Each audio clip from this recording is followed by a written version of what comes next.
Hi guys, let's talk a bit about Hollywood. We are Inge and Jennifer and have taken a quick dive into understanding what you need to make a blockbuster. You would expect the quality of a movie, aka the IMDB rating from all of you guys, to correlate with net profit, right? Well, as it turns out, it doesn't really. Turns out there is hardly a relationship between IMDB rating and net profit. What? IMDb rating basically does not explain net profit. So that led us to start wondering what does. And to look into that, we decided to take a deep dive into the social network of Hollywood. This shows the network of Hollywood resulting from our data. The purple bubbles are actors, and in orange are directors. As you can see, being an actor clearly makes you better connected. And the most connected of them all is Mr. Morgan Freeman. Yeah, Morgan, of course you're a popular guy, we know that. But apparently you're really popular. And his popularity is not completely random. What drives his popularity is the fact that he has played in a ton of movies. And apparently he has played in a ton of movies with a lot of different people. So sorry, Kevin, you're not the man. Morgan is.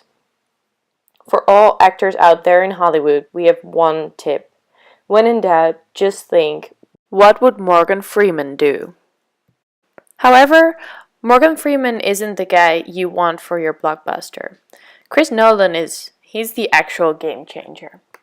Our analysis shows that the director's popularity plays a key role for the success of a movie. As this chart shows, Facebook likes of the movie itself, on the x-axis, slightly predicts IMDb rating. Yet the connectedness of the director, which is represented by the size of the bubble, has an even stronger effect. You can tell Chris Nolan is truly the man, both The Dark Knight and Interstellar being examples of the movies he directed. The Dark Knight is, by the way, a nice example of a sequel. And seeing the Dark Knight in here made us wonder how sequels in general do. And we can be pretty conclusive about that. Looking at the profit and quality of a sequel is basically the same as dropping off a cliff. And we believe there are two things causing this cliff effect. We see that the revenues on average drop significantly for most sequels. Apparently people get tired of seeing the same thing again and again.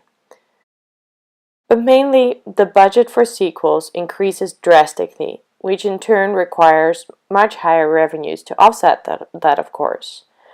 And as those revenues typically don't happen as we mentioned, this leads to this beautiful cliff. To wrap it up, if you want to be a producer of a blockbuster that makes you rich. Fellas, look what I found in my pocket! Look! A year's salary right here! What I call them? Fun coupons. See that? A fun coupon. I'm on the sloop, John B. Grandfather and me. Here are some practical insights from our research. Get a bigger budget, go for the right content rating, generate success early, and as success breeds success, that will lead to you getting your blockbuster. AKA, the most successful movies become way more successful than the rest. Oh, and also don't care that much about the popularity of your actors and directors. On the other hand, if you want to produce a high-rated quality movie, get a well-connected director on board. Keep the budget tight, make the movie slightly longer, and care a little but not too much about which actors you pick. And finally, if you really don't know what to do anymore, just piggyback of others' successes.